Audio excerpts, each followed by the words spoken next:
What's good, YouTube? So I'm back with my second place Malice deck profile. This is the $50 budget version. So I created this deck last week and decided to take it to my locals just to see how it would do in competition. I did end up placing second place, ultimately losing to a stun deck in the final round.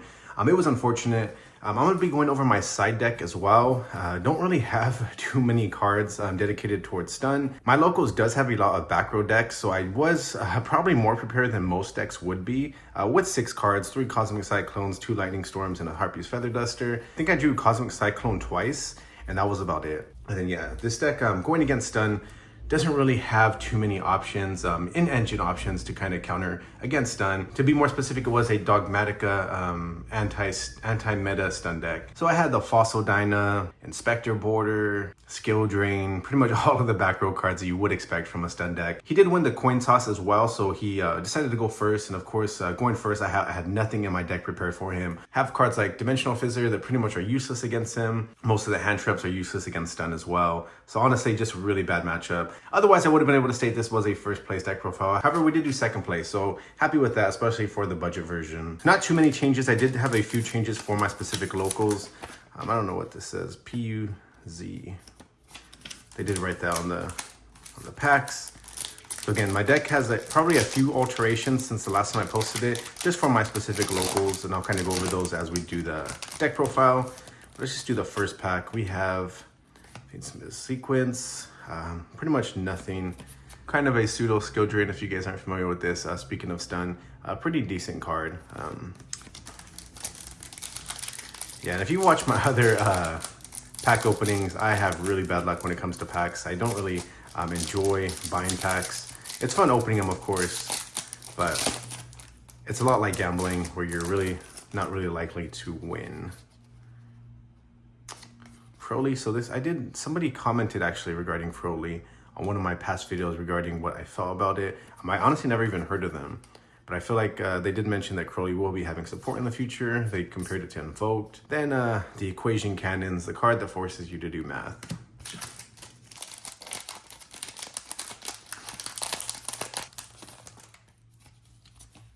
White Lord, Evil Hero, Malicious Bane, a Speedroid monster.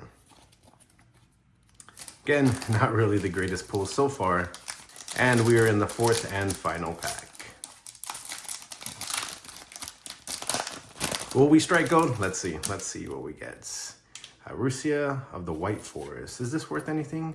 I know the White Forest deck is a very intimidating and scary deck. This is actually one of the few decks I don't know. I do post a lot of deck profiles, and I have even more deck profiles on Master Duel. As you can tell, I'm addicted to building decks. I don't know what this is worth. Rusia of the White Forest, something to kind of look into. Probably nothing though, but I'll put this to the side just in case it is worth something.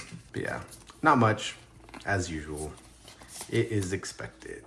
So let's just jump straight into the deck profile, very similar to what I posted last week with some alterations. So we have the 3-dimensional Fizzers. This did catch a few of my opponents off guard. They were surprised to kind of see it being played in something that it wasn't stun. So 3-dimensional Fizzers, 2 Malice Stormmouse, 2 White Rabbit, 3 Chessy Cat, 2 Malice in Underground, 1 Terraforming, 1 Gold Sart, Malice in the Mirror, all 3 of the traps, TB11, MTP07, GWC. With the budget build, 2 backup Adignisters, 1 Wizard Adignister, 3 Hey I Meet You, 1 Called By, Cross Out, 1 Allure. I would probably go ahead and replace probably these 2 in the future if I was to take it to my locals again. Bysteel Magma Hunt, maybe even the Bysteels as well.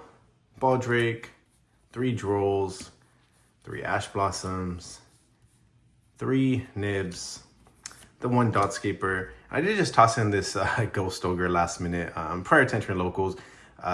So my locals has a lot of Blue Eyes players. I would say maybe 1/5 of the players there play Blue Eyes from what I can tell. So I just tossed this in there just because it's good against Blue Eyes.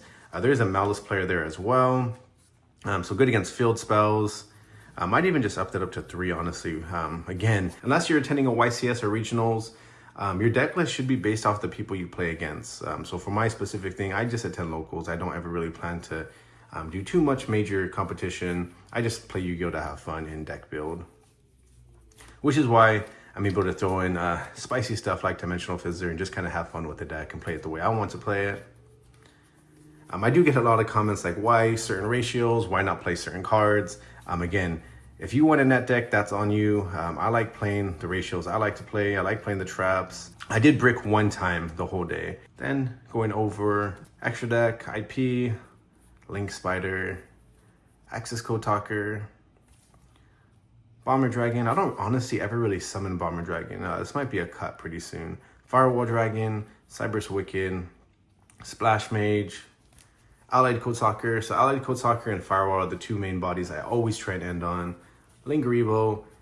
And again, people ask, why not two Lingaribos? If you are playing in a regionals or a YCS, definitely throw in two Lingaribos if you know you're going to be going against Dominus Impulse. Otherwise, having two Lingaribos is honestly useless. Nobody at my locals I feel even has Dominus Impulse from what I've played against. So running two of it just doesn't make sense for my specific decks. Hygrid Lizardo, Solomon Great Almirage, SP Little Knight. So I only, aside from the two losses from the stun deck in the finals, I did only lose one other match against a Blue Eyes player. It was a great back and forth, honestly, and I won in time. Thanks to my GWC. Then we have Malice Whitebinder, Red Ransom, and Hearts Cryptor. So pretty standard. And again, something for my specific locals, just more cards that are good at going first. I had 3 different Dimension Grounds. So with my locals and my matchups, my locals has a lot of Blue Eyes players. Again, I would say 1/5 of the players there are Blue Eyes decks, Primite, Invoke, Pure. So just being able to banish from the graveyard is really strong. There's also multiple Labyrinth players.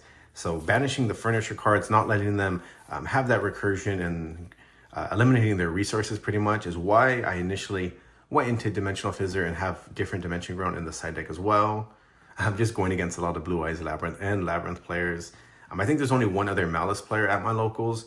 So aside from that one matchup, these cards are really strong. And they're really strong against rogue decks as well. 3 Solemn Strike, just more going first cards if the deck isn't strong enough going first. 3 Artifact Lancia. And again, the back row hate for the Labyrinth. There's a Traptrix player, I think, as well. I think a True Draco player, a few stun players. But I was aware of that, so I knew that going in. Didn't expect to go against the stun player in the final round. Honestly, I was kind of caught off guard with that. And just again, if you've seen the deck profile, ill prepared for that. Honestly, for my specific locals, replace the hand traps and just toss in 3 Cosmic Cyclones because it's good going to first or second. Into the actual deck list. But yeah, so again, losing to stun kind of hurt in the end. I was able to capture some decent footage of the stun player in action as well. Might post that video as well. I'm kind of going back and forth if I should post it or not. But yeah, it is frustrating playing against stun. Obviously, I make a lot of stun decks, so I'm aware of the frustration it causes. But it was interesting trying to use my brain to kind of go around them. But again, I did win. I lost the die roll, lost the first game. Pretty much there was nothing I could do that first game. They set up Fossil Dyna, Skill Drain. They had 2 Solemn Judgments. And then they had Nadir Servant. They got them Dogmatic Punishment. So I would normal summon, try and beat over their Fossil Dyna. They would Dogmatic Punishment that. They had Crackdown the follow-up turn. And I just ended up scooping, going to the game 2, winning game 2. Going first, they had nothing for my deck as well. Going second, I don't think they drew anything going second, aside from Nadir Servant, which wasn't enough because I had the Omni Negate. Then game 3, they went first again. I drew 1 Cosmic Cyclone and had nothing for their board. They were able to establish the same board as game 1. And again, really frustrating kind of going against it. But yeah, it is a part of the game, so nothing you can really do about it. I did have a really fun Blue Eyes matchup, so the day was pretty cool. And getting second place was nice as well. Still have never won a locals. I've gotten multiple second places. For some reason, I either misplay, always lose dice rolls, something ends up happening where I'm not able to really actually get there in locals. But yeah, so that's it for my $50 Malice deck profile. Might be the last I post of it for a while, unless you guys want to see more combos or test hands. Again, let me know. Let me know. Is that something you guys want to see? Do you want to see more combos, more test hands? Yeah, what are you guys interested in seeing? Again, just going through the deck profile one more time. $50 Malice deck profile. If you guys want to see more of that, let me know in the comments below. Otherwise, I might kind of move on from this, go back to my normal version of Malice. But yeah, I think that's all I got for you guys today. I'll catch you guys in the next video.